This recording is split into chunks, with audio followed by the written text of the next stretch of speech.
नमस्कार। एक बार फिर से आप सभी का अपने इस प्लेटफॉर्म पर, ऑनलाइन प्लेटफॉर्म पर आप सभी का स्वागत है। पिछली क्लास के अंदर हमने विभिन्न प्रकार की परमाणु स्पीशीज के बारे में अध्ययन किया और मैं उम्मीद करता हूं कि आपको अच्छी तरीके से समझ आ भी गया है। एक बात ध्यान देना है आप लोगों को कि जो लेवल 2 की तैयारी कर रहे हैं उनके लिए जो मैटर चल रहा है ना, बहुत शानदार चल रहा है ना। तो आपको बहुत अच्छी तरीके से आपको नोट्स बनाने हैं। किसी भी प्रकार की कोई, हाँ, किसी भी प्रकार की कोई आपको शिकायत नहीं मिलेगी। बस आपको नोट्स बनाते हुए चलना है अच्छी तरीके से। क्लियर है भाई? आवाज वगैरह सब सही आ रही है ना?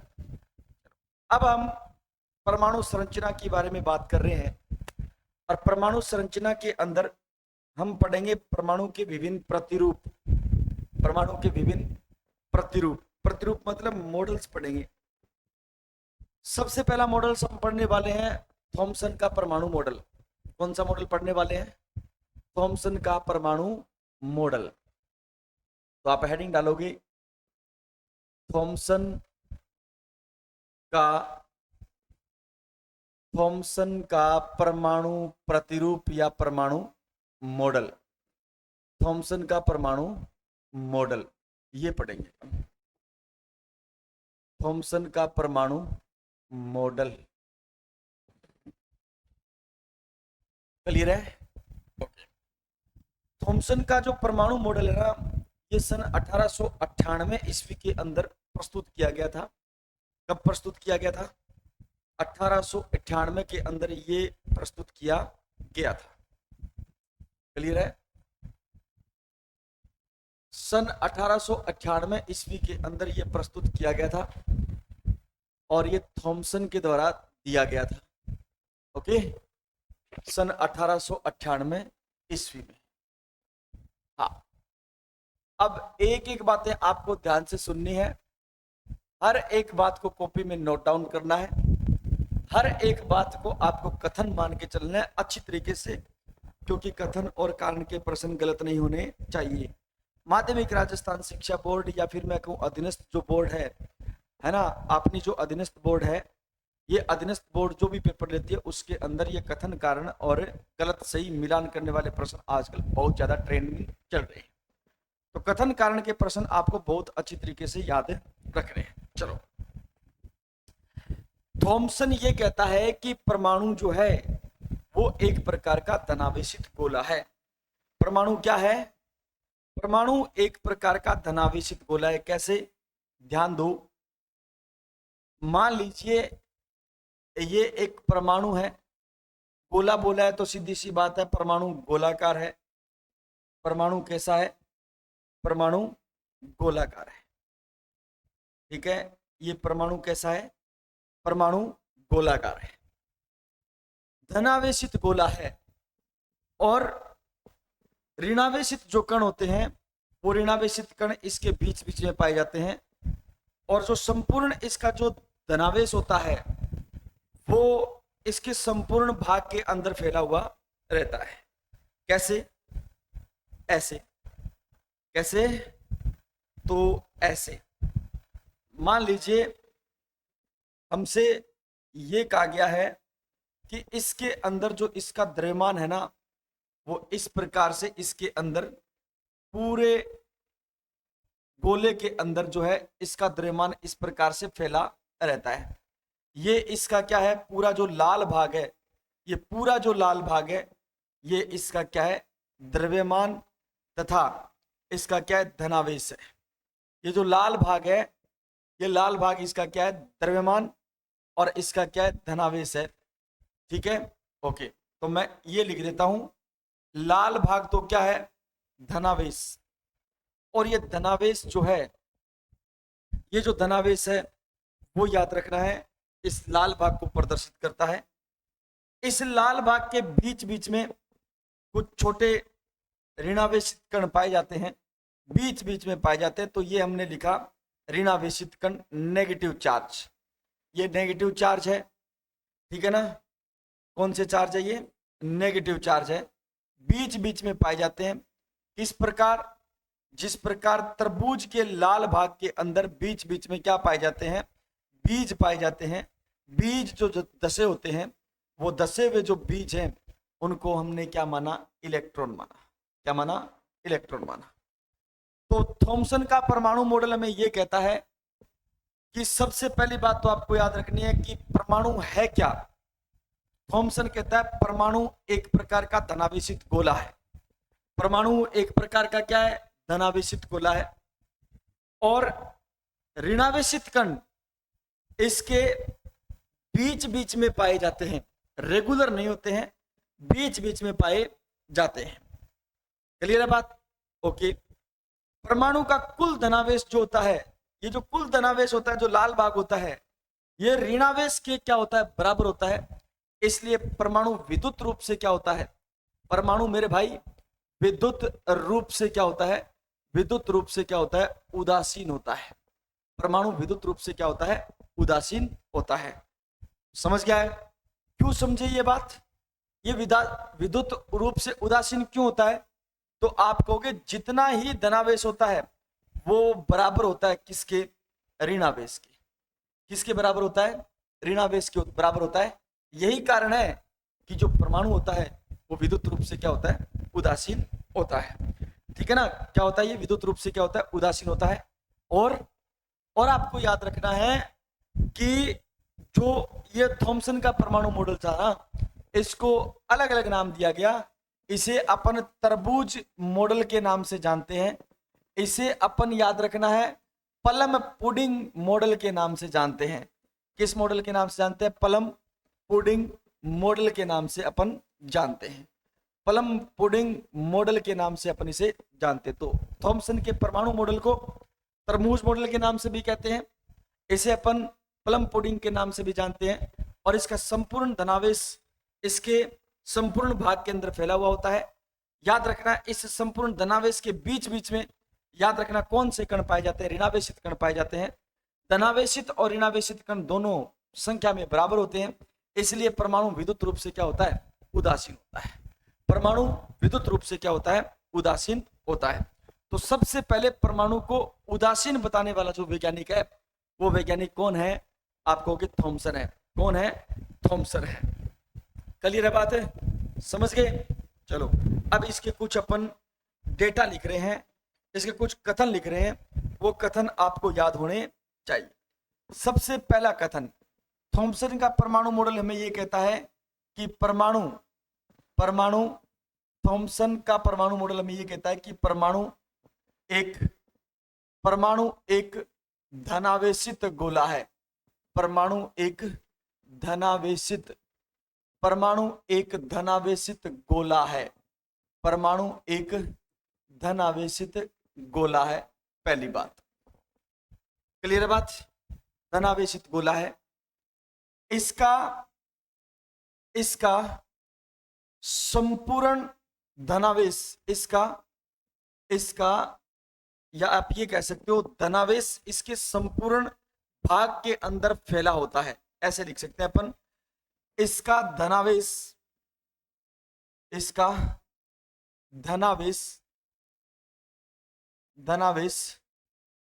परमाणु के संपूर्ण भाग में, परमाणु के संपूर्ण भाग में फैला रहता है।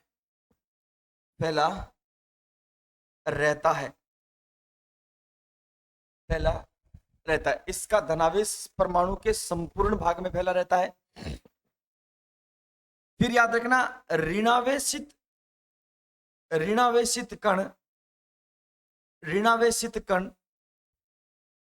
कण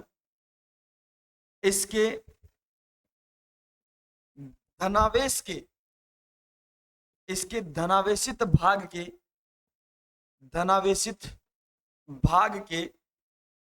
बीच में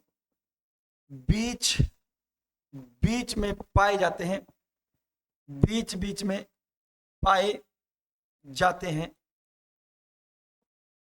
ठीक उसी प्रकार पाए जाते हैं, कोमा ठीक उसी प्रकार उसी प्रकार जैसे जैसे कि तरबूज में बीज पाए जाते हैं, तरबूज में बीज पाए जाते हैं, बीज पाए जाते हैं। तरबूज में क्या पाए जाते हैं? तरबूज में बीज पाए जाते हैं। क्लियर है बात? ऋणावेशित कण इसके धनावेशित भाग के बीच बीच में पाए जाते हैं, ठीक उसी प्रकार जैसे कि तरबूज में क्या पाए जाते हैं? बीज पाए जाते हैं। इसलिए इस मॉडल को आप किस नाम से जानते हैं? अन्य नाम की बात करें अपन, अन्य नाम की, तो याद रखना है अन्य नाम। अन्य जो नाम है वो हम इसे कहते हैं तरबूज मॉडल। किस नाम से जानते हैं? तरबूज मॉडल के नाम से अपन जानते हैं, तरबूज मॉडल के नाम से अपन जानते हैं। फिर याद रखना है इसमें और हमसे क्या पूछा जा सकता है? हमसे ये पूछा जा सकता है कि तरबूज का जो लाल भाग होता है, तरबूज का कौन सा भाग? तरबूज का जो लाल भाग है वो तो याद रखना किसको बताता है? तरबूज का जो लाल भाग है वो किसको बताता है? तो आप कहोगे सर ये बताता है धनावेश को। परमाणु के अंदर किसको बताता है? धनावेश को बताता है। और तरबूज का जो बीज जो होते हैं, तरबूज के क्या होते हैं?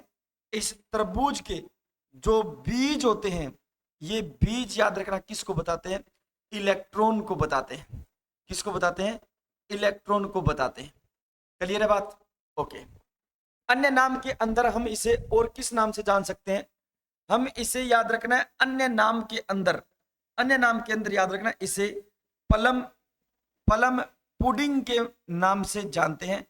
प्लम जो पुडिंग होती है ये एक प्रकार की मिठाई है। कौन सी मिठाई है? याद रखना एक प्रकार की मिठाई है जिसके अंदर जो पुडिंग वाला भाग है, ये जो पुडिंग वाला भाग है, ये वाला जो भाग, ये बताता है किसको? धनावेश को। और याद रखना जो प्लम वाला भाग है ये बताता है किसको? तो आप कहोगे इलेक्ट्रॉन को। किसको बताता है? इलेक्ट्रॉन को बताता है। तो परमाणु एक धनावेशित गोला है, इसका धनावेश परमाणु के संपूर्ण भाग में फैला रहता है।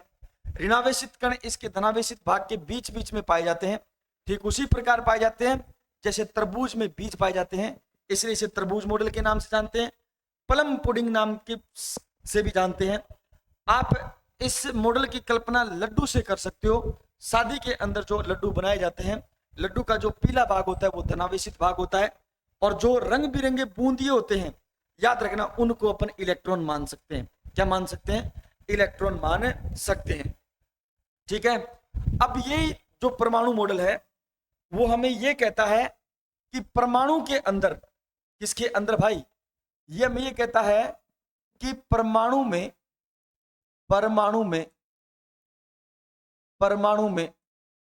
कुल धनावेश, परमाणु में कुल धनावेश तथा कुल ऋणावेश, कुल परमाणु में कुल धनावेश तथा कुल ऋणावेश बराबर होता है। क्या होता है? बराबर होता है। इसलिए परमाणु क्या होता है? इसलिए परमाणु विद्युत रूप से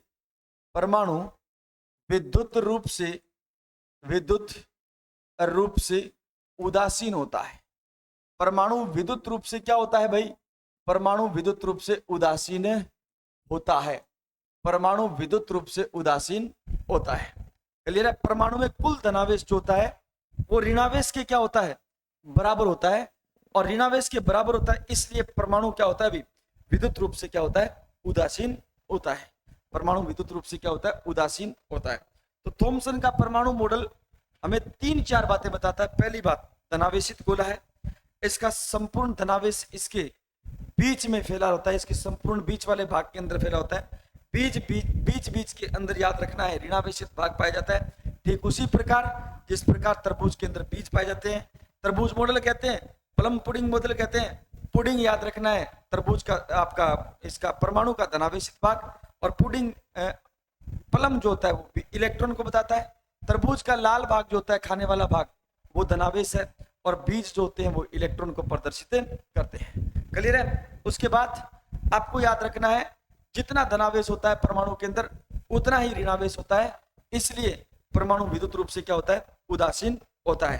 परमाणु विद्युत रूप से क्या होता है? उदासीन होता है। क्लियर है? चलो नेक्स्ट याद रखना है इस मॉडल की कुछ कमियां हैं, वो कमियां आपको याद रखनी है, वो कमियां आपको याद रखनी है। तो परमाणु मॉडल की, थॉमसन के परमाणु मॉडल की क्या है भाई? कमी। थॉमसन के परमाणु मॉडल की क्या रहेगी? कमी। पहली कमी आपको याद रखना है, पहली कमी आपको याद रखना है क्या है? थॉमसन का परमाणु मॉडल धनावेश को बताता है, ऋणावेश को बताता है, लेकिन याद रखना परमाणु के अंदर नाभिक होता है या नहीं इस बात की व्याख्या नहीं करता। तो परमाणु में नाभिक की व्याख्या नहीं करता। पहली कमी क्या है? परमाणु में नाभिक की, परमाणु में नाभिक की व्याख्या, परमाणु में नाभिक की व्याख्या नहीं करता, परमाणु में नाभिक की व्याख्या नहीं करता। पहली बात ये। दूसरी कमी ये है, क्या ये परमाणु के स्थायित्व को बताता है? क्या ये परमाणु के स्थायित्व को बताता है? तो याद रखना ये परमाणु के स्थायित्व को भी नहीं बताता। तीसरी बात, जिस प्रकार से इसने आवेश वितरण की बात की, क्या उस प्रकार परमाणु के अंदर धनावेश और परमाणु के अंदर ऋणावेशित कण पाए जाते हैं? नहीं पाए जाते। तो आवेश वितरण की सही व्याख्या नहीं करता, परमाणु के स्थायित्व की व्याख्या नहीं करता, और इसके साथ साथ में याद रखना है परमाणु में नाभिक की व्याख्या नहीं करता। तो मैं ये कहूंगा आवेश वितरण को, परमाणु में आवेश वितरण को सही नहीं बताता।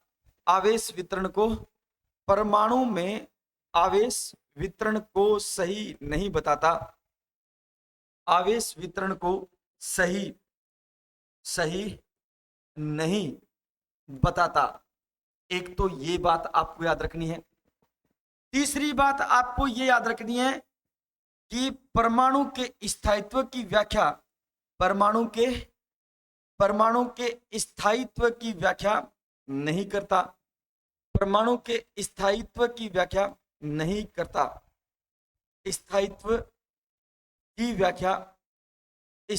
की व्याख्या नहीं करता, परमाणु के स्थायित्व की व्याख्या नहीं करता। तीसरी बात। और चौथी बात याद रखना है आपको, रदरफोर्ड ने अल्फा कण प्रकीर्णन प्रयोग किया था।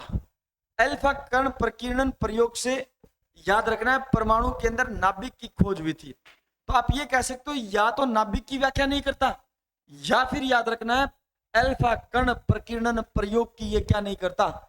व्याख्या नहीं करता। तो तीन बातें आपको याद रखनी है। तीसरी बात नाभिक की व्याख्या, इसके साथ साथ नाभिक की व्याख्या को आप ये कह सकते हो अल्फा कण प्रकीर्णन प्रयोग की व्याख्या नहीं करता। अल्फा कण प्रकीर्णन प्रयोग की व्याख्या नहीं करता। बोलो इसमें कोई दिक्कत है क्या? कोई डाउट है क्या? नहीं है ना? तो मैं उम्मीद करता हूं आपको थॉमसन के परमाणु मॉडल से किसी भी प्रकार का प्रश्न बनता है तो आप पेपर में उस प्रश्न को सही करके आओगे।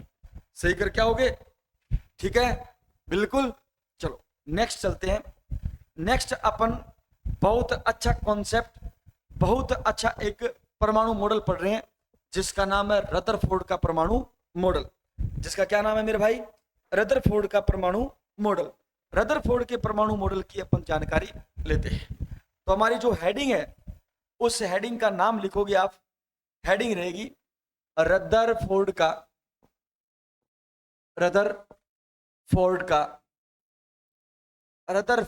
परमाणु प्रतिरूप। रदरफोर्ड का परमाणु मॉडल, परमाणु प्रतिरूप, आप जो भी कह सकते हो। इसी परमाणु प्रतिरूप को अपन एक और नाम से जानते हैं मेरे भाई। किस नाम से जानते हैं? हम इसे कहते हैं अल्फा कण प्रकीर्णन प्रयोग। क्या कहते हैं हम इसे? अल्फा कण प्रकीर्णन प्रयोग। अल्फा कण प्रकीर्णन प्रयोग के नाम से भी हम इसे जानते हैं। अल्फा कण प्रकीर्णन प्रयोग के नाम से भी हम इसे जानते हैं। क्लियर है बात? हाँ, इसे अपन एक और नाम से जानते हैं स्वर्णपति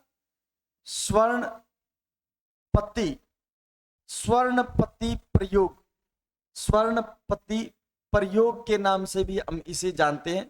कंफ्यूज नहीं होना है, अल्फा कण प्रकीर्णन प्रयोग, स्वर्णपति प्रयोग, और याद रखना रदरफोर्ड का परमाणु जो मॉडल है, ये तीनों एक दूसरे के ही, एक ही नाम कह सकते हो आप, अलग अलग नाम नहीं है, एक ही प्रयोग के नाम कह सकते हो आप। ठीक है, सबसे पहली बात तो रदरफोर्ड ने जब अल्फा कण प्रकीर्णन प्रयोग किया था, इस अल्फा कण प्रकीर्णन प्रयोग के द्वारा नाभिक की खोज हुई थी। किसकी खोज हुई थी? नाभिक की खोज हुई थी। तो मैं आपके सामने 2-3 बातें लिख रहा हूं। इस प्रयोग के माध्यम से, इस प्रयोग के द्वारा, पहली बात याद रखना, इस प्रयोग के द्वारा, इस प्रयोग के द्वारा, एक्सपेरिमेंट के द्वारा, इस प्रयोग के द्वारा परमाणु के अंदर, परमाणु में किसकी खोज हुई थी? परमाणु में नाभिक का पता लगा, या परमाणु के अंदर नाभिक की क्या हुई? नाभिक की खोज हुई। नाभिक की क्या हुई मेरे भाई? नाभिक की खोज हुई। पहली बात, कोई दिक्कत, कोई डाउट नहीं। तो सिंपल प्रश्न बने, नाभिक की जो खोज है वो किसने की थी? रदरफोर्ड ने की थी। कौन से प्रयोग द्वारा? अल्फा कण प्रकीर्णन प्रयोग या स्वर्णपति प्रयोग से किसकी खोज हुई है? नाभिक की खोज हुई थी। अब देखो, ये अल्फा कण प्रकीर्णन प्रयोग जो है कौन से धातु पर किया गया था? तो आप कहोगे यह प्रयोग, यह जो प्रयोग है, यह प्रयोग सोने की, या आप ये कह सकते हो गोल्ड की। इसकी कह सकते हो? गोल्ड की पतली पन्नी पर किया गया। पतली पन्नी पर किया गया। पतली पन्नी पर किया गया। पतली पन्नी पर किया गया। ये बात आपको याद रखनी है। हाँ, यह प्रयोग सोने, गोल्ड की पतली पन्नी पर यह प्रयोग किया गया था। गोल्ड की पन्नी को ही क्यों लिया गया? आप ये कह सकते हो कि सर, क्रॉस क्वेश्चन होना चाहिए कि सर इन्होंने सोने पर ही या गोल्ड पर ये प्रयोग क्यों किया? क्योंकि सोने की तन्यता क्या होती है? बहुत ज्यादा होती है। उसको खींच करके आप बहुत लंबा क्या बना सकते हो? तार बना सकते हो, पतली चादर बना सकते हो, पतली से पतली उसकी क्या बना सकते हो? पन्नी बना सकते हो। इसलिए सोने का क्या किया गया था? उपयोग किया गया था। सोने की जगह कोई और धातु नहीं ली। क्यों नहीं ली? क्योंकि सोने की जो तन्यता होती है ना, तन्यता क्या होती है? उच्च होती है। उसको गर्म करके, उसको खींच करके उसकी बहुत पतली क्या बना सकते हैं अपन? चादर बना सकते हैं। बहुत पतला क्या बना सकते हैं अपन? तार बना सकते हैं। लंबा क्या बना सकते हैं अपन? तार बना सकते हैं। कोई दिक्कत नहीं है? ठीक है। फिर याद रखना, अगर आपसे पूछा जाए कि ये जो अल्फा कण है, ये अल्फा कण क्या होते हैं? ये अल्फा जो कण होते हैं, ये अल्फा कण क्या होते हैं? तो हम पीछे की क्लास में पढ़ के आए हैं। आप कमेंट बॉक्स में जरूर बताओ कि जो हीलियम है, हीलियम का जो द्विधनावेशित दो नाभिक होता है, हीलियम का द्विधनावेशित जो नाभिक होता है, उसको अपन क्या कहते हैं? हीलियम का द्विधनावेशित जो नाभिक होता है, इसको अपन क्या कहते हैं? अल्फा कण कहते हैं। ये अल्फा कण जो है कौन से धातु से उत्पन्न करवाए गए? कौन से रेडियो एक्टिव धातु से उत्पन्न करवाए गए? तो आप कहोगे सर जी, ये जो अल्फा कण है ये पोलोनियम धातु से, किससे? याद रखना, पोलोनियम धातु से क्या करवाए गए थे? उत्पन्न करवाए गए थे, है ना? पोलोनियम धातु से।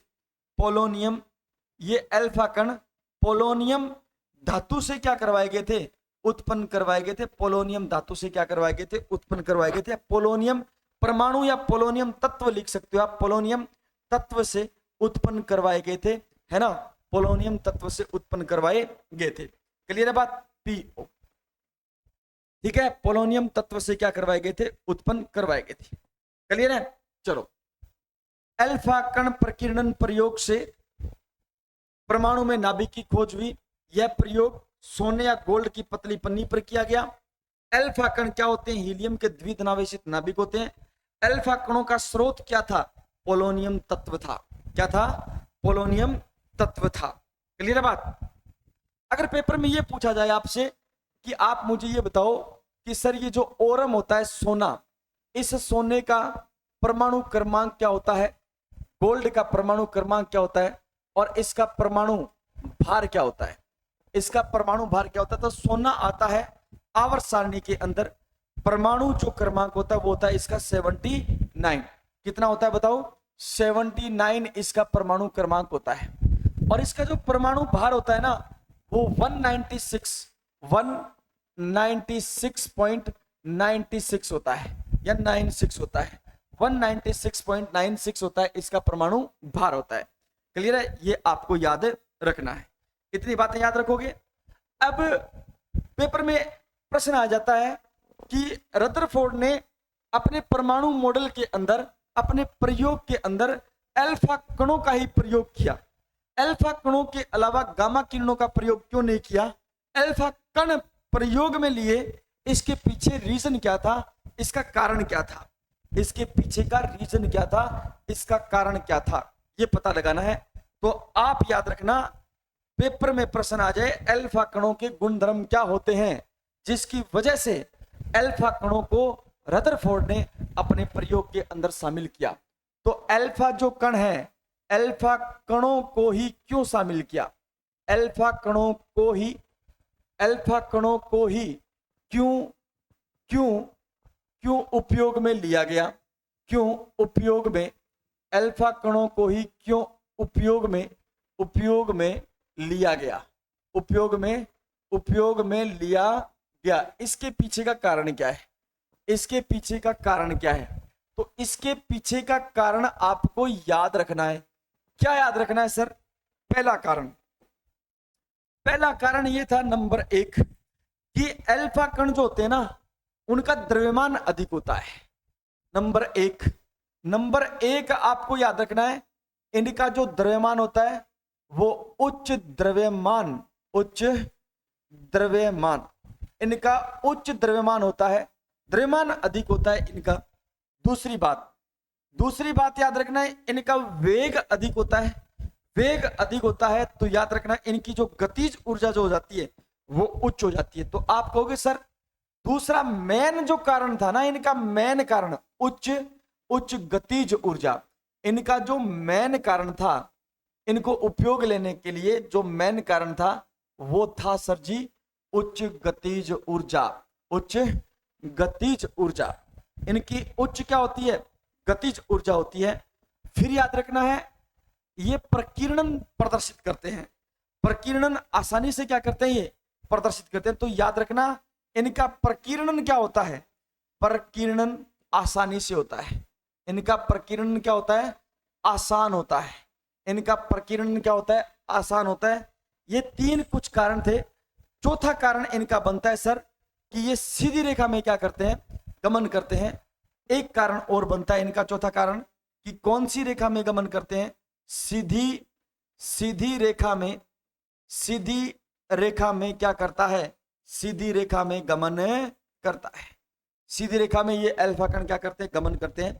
तो पेपर में प्रश्न आ जाए अल्फा कण प्रकीर्णन प्रयोग के अंदर अल्फा कणों को ही क्यों काम में लिया गया, इनका उच्च द्रव्यमान होता है, उच्च गतिज ऊर्जा होती है, प्रकीर्णन आसान होता है, इसके साथ साथ ये सीधी रेखा में क्या करते हैं, गमन करते हैं। और अगर मेन कारण पूछा जाए तो मोस्ट इंपोर्टेंट आपको पता है इनकी गतिज ऊर्जा क्या होती है, ज्यादा होती है। क्या ये कारण सही है, इनकी भेदन क्षमता ज्यादा होती है, इनकी भेदन क्षमता ज्यादा हो सकती है इसलिए इनको काम में लिया गया, नहीं। अल्फा कणों की भेदन क्षमता उच्च नहीं होती, इनकी गतिज ऊर्जा क्या होती है, उच्च होती है, इसलिए इसको काम में लिया गया था, इसलिए इसको काम में लिया गया था। क्लियर है? अब बात करते हैं इस मॉडल की प्रमुख बातें क्या है। इस मॉडल के प्रमुख जो तथ्य हैं, प्रमुख अभिग्रहित हैं, वो प्रमुख अभिग्रहित क्या है, इस मॉडल की प्रमुख बात क्या है, इस मॉडल की प्रमुख तथ्य क्या है, उनकी बात अपन करते हैं, उनकी बात अपन करते हैं। देखो इधर, ये थी एक सोने की पतली पन्नी, और उस सोने की जो पतली पन्नी थी, उस सोने की पतली पन्नी थी, उसके अंदर ये एक क्या था, सोने का एक परमाणु था। सोने का एक क्या था मेरे भाई, सोने का, गोल्ड का एक क्या था, परमाणु था। क्लियर है बात? ठीक है। और यहां पर याद रखना है, एक स्फुरदीप्ति पर्दा लगाया गया, जो याद रखना है स्फुरदीप्त पदार्थों से टकराने के बाद में क्या उत्पन्न करेगा, चमक उत्पन्न करने का काम करेगा। यहां पर एक पर्दा लगाया गया, और ये पर्दा था जिंक सल्फाइड का, ZnS का, ZnS का ये क्या था, पर्दा था।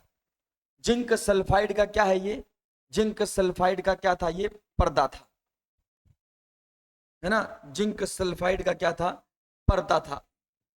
ओके, यहां से अल्फा कणों की इस पतली पन्नी पर क्या करवाया गया, अल्फा कणों की बौछार करवाई गई। किसके ऊपर, तो आप कहोगे इस सोने की पतली पन्नी पर अल्फा कणों की क्या करवाई गई थी, बौछार करवाई गई थी। ये अधिकांश जो अल्फा कण है, इस पतली पन्नी से, अधिकांश जो अल्फा कण है इस पतली पन्नी से, याद रखना, सीधे निकल गए। क्या निकल गए, अधिकांश अल्फा कण इस पतली पन्नी से क्या निकल गए भाई, सीधे के सीधे निकल गए। अधिकांश अल्फा कण इस पतली पन्नी से सीधे के सीधे निकल गए। इससे यह पता चला कि इस परमाणु का अधिकांश भाग क्या होता है, खोखला होता है। इस परमाणु का अधिकांश भाग क्या होता है, खोखला होता है। परमाणु का अधिकांश भाग क्या होता है, खोखला होता है। परमाणु का अधिकांश भाग क्या होता है, खोखला होता है।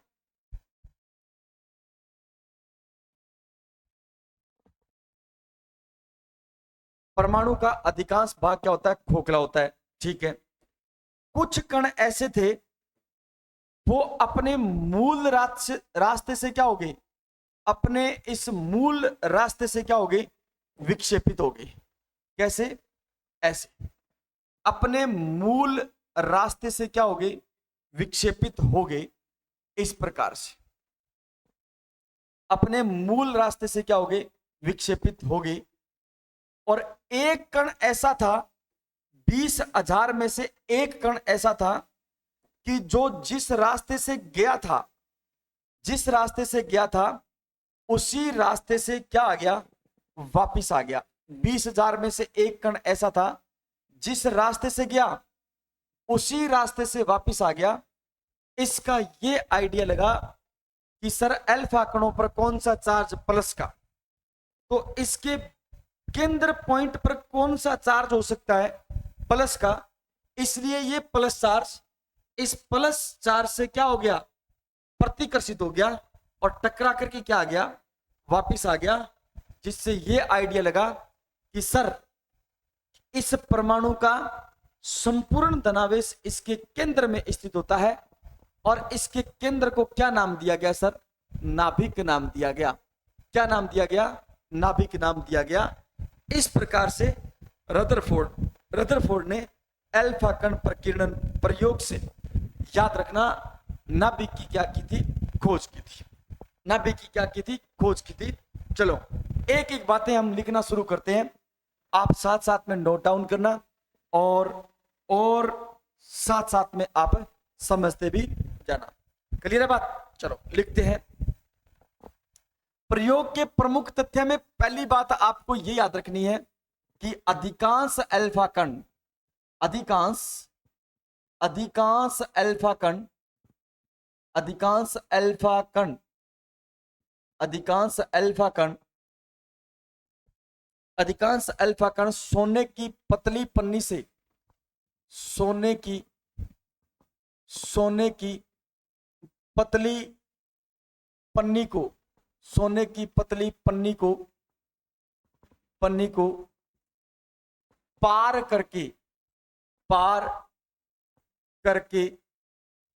करके सीधी रेखा में गमन कर जाते हैं। सीधी रेखा में गमन कर जाते हैं। गमन कर जाते हैं जिससे यह पता लगता है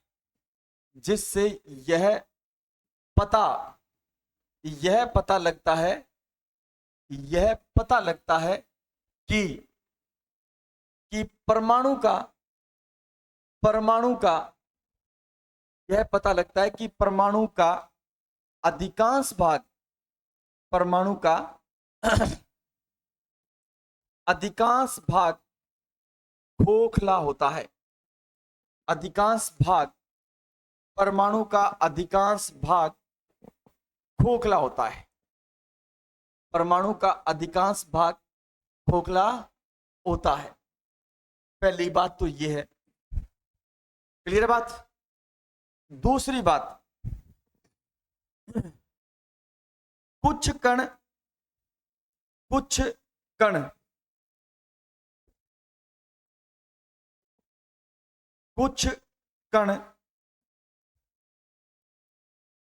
अपने मूल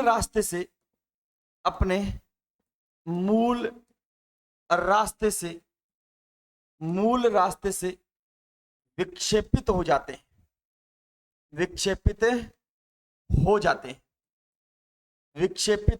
हैं। तीसरी बात, लगभग 20,000 में से एक अल्फा कण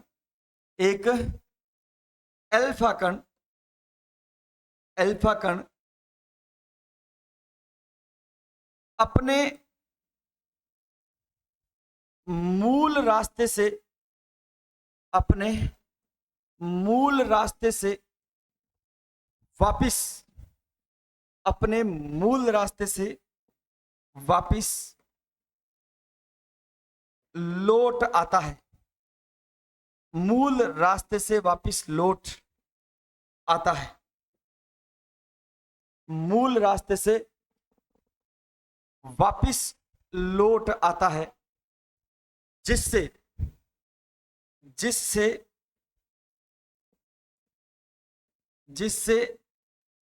यह पता लगता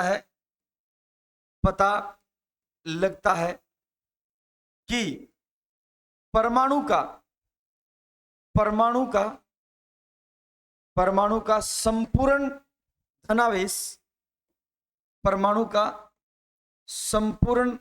धनावेश उसके केंद्र भाग में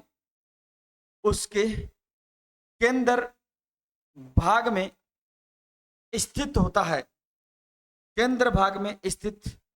होता है। इस भाग को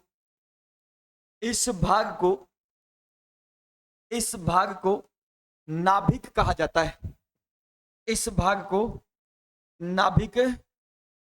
जाता है।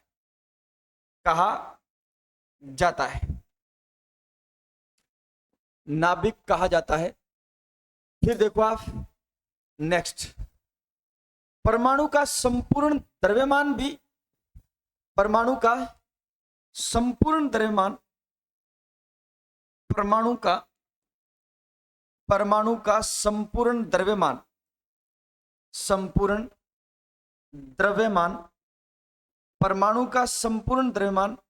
उसके नाभिक में स्थित होता है। नाभिक में ही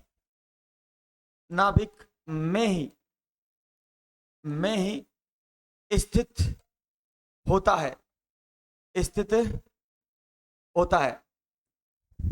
परमाणु का संपूर्ण द्रव्यमान उसके नाभिक में ही क्या होता है मेरे भाई, स्थित होता है। क्लियर है बात? ठीक है। नेक्स्ट देखो आप, इसके अंदर अपन लिख रहे हैं एक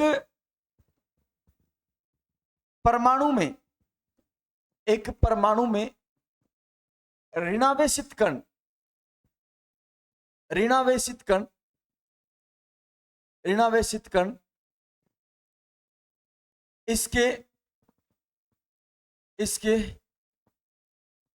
नाभिक के चारों ओर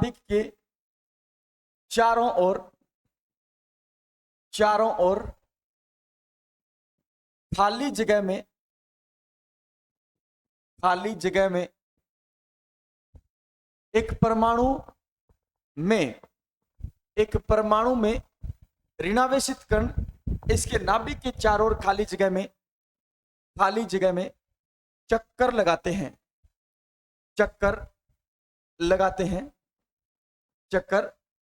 हैं और यह धनावेशित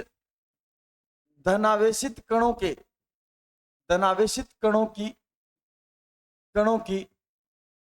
संख्या के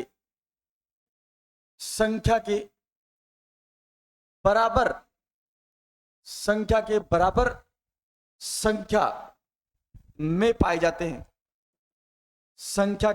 संख्या में पाए जाते हैं। इसलिए परमाणु विद्युत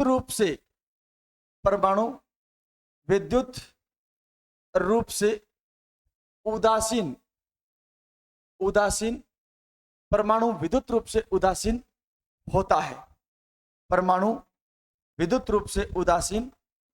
है। तो परमाणु के उदासीन होने का कारण यह भी बताता है कि परमाणु किस प्रकार से उदासीन होता है। क्योंकि परमाणु जो होता है उसके अंदर धनावेशित कण और ऋणावेशित कण दोनों संख्या में क्या होते हैं, बराबर होते हैं। जितना पॉजिटिव चार्ज उतना नेगेटिव चार्ज, इसलिए परमाणु विद्युत रूप से क्या होता है, उदासीन होता है। ध्यान दो, ये इस प्रकार बता रहा है, एक परमाणु की जो अपन कल्पना कर सकते हैं, एक डायग्राम अपन बना करके बता सकते हैं, उसके हिसाब से देखा जाए तो ये जो परमाणु होता है वो हमें कुछ इस प्रकार से नजर आता है कि परमाणु के बीचों बीच उसका द्रव्यमान और उसका पॉजिटिव चार्ज उपस्थित होता है, जिसको अपन किस नाम से जानते हैं, नाभिक के नाम से जानते हैं। और इस नाभिक के चारों ओर ये जो खाली जगह होती है, इन खाली जगहों के अंदर इलेक्ट्रॉन क्या करता रहता है, गति करता रहता है। ये इलेक्ट्रॉन क्या करता रहता है, ये इलेक्ट्रॉन क्लॉकवाइज या एंटी क्लॉकवाइज क्या करता रहता है, गति करता रहता है। क्लॉकवाइज या एंटी क्लॉकवाइज क्या करता रहता है, गति करता रहता है। आगे चलेंगे। इस परमाणु को इस प्रकार से रदरफोर्ड ने क्या किया था, परिभाषित किया था। अब रदरफोर्ड की बात करें अपन, तो जो रदरफोर्ड है ना, उसने परमाणु के आकार के बारे में बताया था। मतलब रदरफोर्ड ने परमाणु की क्या बताई थी, परमाणु की त्रिज्या, परमाणु की क्या बताई थी, त्रिज्या बताई थी। परमाणु की जो त्रिज्या है वो 10⁻⁻10 मीटर की बताई थी। और इस परमाणु की त्रिज्या जो 10⁻⁻10 मीटर होता है, इसको कहा जाता है एक एंगस्ट्रॉम। क्या कहा जाता है, एक एंगस्ट्रॉम कहा जाता है। क्लियर है बात? परमाणु की नाभिक की क्या बताई थी, इसने त्रिज्या बताई थी। नाभिक की, इसने नाभिक की क्या बताई थी, त्रिज्या बताई थी। और नाभिक की त्रिज्या जो है वो होती है, याद रखना, 10⁻⁻15 मीटर। और -10⁻15 मीटर को कहा जाता है एक फर्मी। क्या कहा जाता है, एक फर्मी कहा जाता है। तो नाभिक की जो त्रिज्या होती है वो कितनी होती है, तो मेरे भाई वो होती है 10⁻15 मीटर, और जिसको अपन कहते हैं एक फर्मी। और परमाणु की जो त्रिज्या होती है वो एक एंगस्ट्रॉम यानी 10⁻10 क्या होती है, मीटर होती है। इसका मतलब परमाणु आकार में क्या होता है, परमाणु जो होता है, परमाणु जो आकार में होता है, परमाणु आकार में, ये आकार में तो होता है बड़ा। और जो ये नाभिक जो होता है ये आकार में क्या होता है मेरे भाई, ये आकार में क्या होता है, छोटा। नाभिक आकार में क्या होता है, छोटा। तो आपसे पूछा जाए कि आप मुझे ये बताओ कि परमाणु का जो आकार है, परमाणु का जो आकार है और नाभिक का जो आकार है, इसका जो अनुपात है, परमाणु के आकार और नाभिक के आकार का जो अनुपात है वो कितना होता है। तो आप कहोगे 10 की पावर 5 गुना बड़ा होता है कौन, 10 की पावर 5 गुना बड़ा होता है कौन, परमाणु। और नाभिक के आकार को अगर 1 माना जाए तो इस 1 से बड़ा होता है 10 की पावर 5 कौन बड़ा होता है, परमाणु बड़ा होता है। परमाणु क्या होता है, बड़ा होता है। क्लियर बात। हम ये कह सकते हैं 10 की पावर 5 को अपन क्या कह सकते हैं, 10 की पावर 5 को अपन 1 लाख कह सकते हैं। तो परमाणु का जो आकार होता है वो याद रखना है नाभिक के आकार से 1 लाख गुना क्या होता है, अधिक होता है। 1 लाख गुना क्या होता है भाई, अधिक होता है।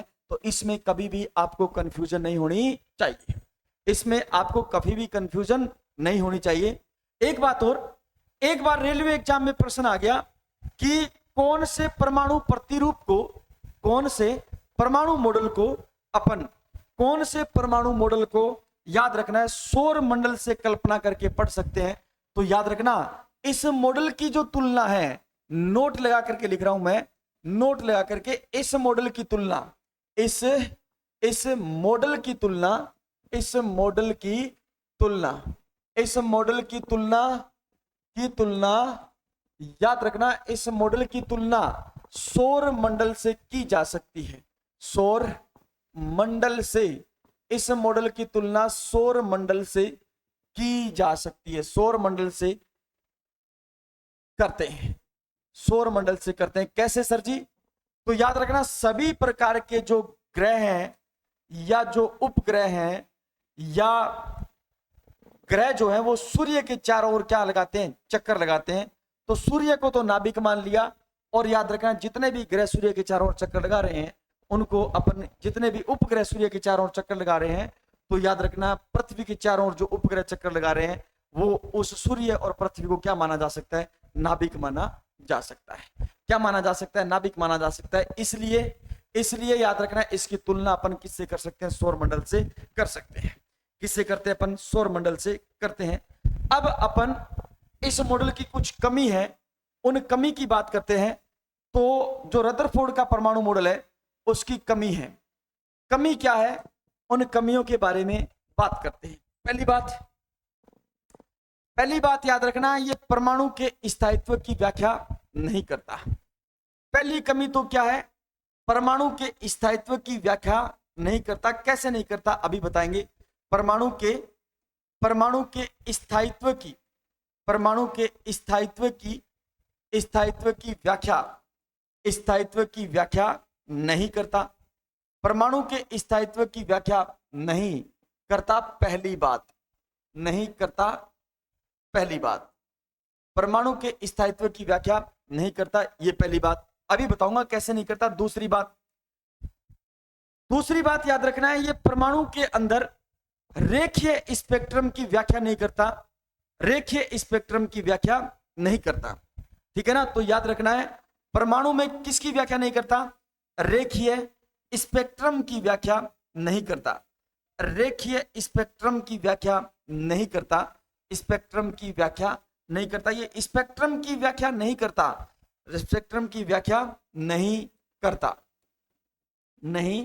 करता, ठीक है ना। ये बात आपको याद रखनी है। स्थायित्व की व्याख्या क्यों नहीं करता, देखो ये कहता है, आपने नाम सुना होगा मैक्सवेल। क्या नाम सुना होगा, मैक्सवेल। मैक्सवेल कहता है कि कोई भी आवेशित कण, ये परमाणु है, परमाणु के अंदर ये नाभिक है और नाभिक के चारों ओर ये इलेक्ट्रॉन है, ये आवेशित है। कोई भी आवेशित कण अगर निश्चित वर्ताकार पथों में क्या कर रहा है, घूम रहा है, तो वो घूमता हुआ धीरे धीरे अपनी एनर्जी का क्या करेगा, लॉस करेगा, और वो धीरे धीरे नाभिक के क्या आएगा, पास आता जाएगा, पास आता जाएगा, पास आता जाएगा, अपनी एनर्जी खोता जाएगा, पास आता जाएगा, एनर्जी खोता जाएगा, पास आता जाएगा। एक टाइम ऐसा आएगा कि वो बिल्कुल नाभिक के अंदर क्या हो जाएगा, गिर जाएगा और अपने आप को वो खो देगा, जिससे परमाणु स्थायी नहीं रह पाएगा, लेकिन परमाणु के अंदर ऐसा नहीं होता। ये इलेक्ट्रॉन गति करता हुआ इस नाभिक के अंदर नहीं गिरता और परमाणु स्थायी बना रहता है। परमाणु स्थायी क्यों होता है, इस बात की जानकारी याद रखना कौन नहीं देता, रदरफोर्ड का परमाणु मॉडल नहीं देता। दूसरी बात, जब ये इलेक्ट्रॉन लगातार अपनी विकिरणों का उत्सर्जन करता है या अपनी विकिरणों को अवशोषित करता है तो कुछ रेखाएं प्रदर्शित होती है। उन रेखाओं को अपन कहते हैं, याद रखना, स्पेक्ट्रम। ये अलग अलग रंग की क्या करती है, ये रेखाएं प्रदर्शित होती है जिन्हें कहते हैं स्पेक्ट्रम। ये परमाणु का जो स्पेक्ट्रम है वो याद रखना है, ये सतत प्रकार का, कैसा, सतत प्रकार का प्राप्त होना चाहिए, रेखीय प्रकार का प्राप्त होना चाहिए। क्यों? क्योंकि लगातार अपनी ऊर्जा क्या कर रहा है, ये अपनी ऊर्जा उत्सर्जित कर रहा है। ये रेखीय होना चाहिए, लेकिन रेखीय न होकर के ये परमाणु का जो स्पेक्ट्रम है ये असतत प्रकार का प्राप्त होता है, असतत प्रकार का प्राप्त होता है, असतत प्रकार का प्राप्त होता है। ये असतत प्रकार का क्यों प्राप्त हुआ ये स्पेक्ट्रम, ये असतत प्रकार का क्यों प्राप्त हुआ ये स्पेक्ट्रम, इसकी व्याख्या रदरफोर्ड नहीं करता। इसकी व्याख्या कौन नहीं करता, रदरफोर्ड नहीं करता। क्लियर बात? तो रदरफोर्ड के प्रयोग की या रदरफोर्ड के एक्सपेरिमेंट की या अल्फा कण प्रकीर्णन प्रयोग की दो कमियां, नंबर एक, परमाणु के स्थायित्व की व्याख्या नहीं करेगा, नंबर दो, यह परमाणु में स्पेक्ट्रम की व्याख्या नहीं करता। क्लियर बात? हाँ, तो आपको अच्छी तरीके से आज की जो क्लास आपने पढ़ी है परमाणु के बारे में, उसके बारे में आपको बहुत अच्छी तरीके से डिटेल से पता चल गया है। आपने बहुत अच्छी तरीके से इसको पढ़ा है। उम्मीद करता हूं आज की क्लास आपको बहुत अच्छी लगी है, बहुत अच्छी तरीके से आपको समझ आया है। आप मेरे साथ यूं ही बने रहिएगा और लगातार आप क्लास लेते रहिएगा, आपको बहुत हेल्प मिलेगी एग्जाम के समय। आज के लिए इतना ही, कल फिर मिलेंगे सेम टाइम सेम जगह, और तब तक के लिए आप सभी प्यारे साथियों को जय हिंद, राम राम और खम्मा गढ़ी भाई।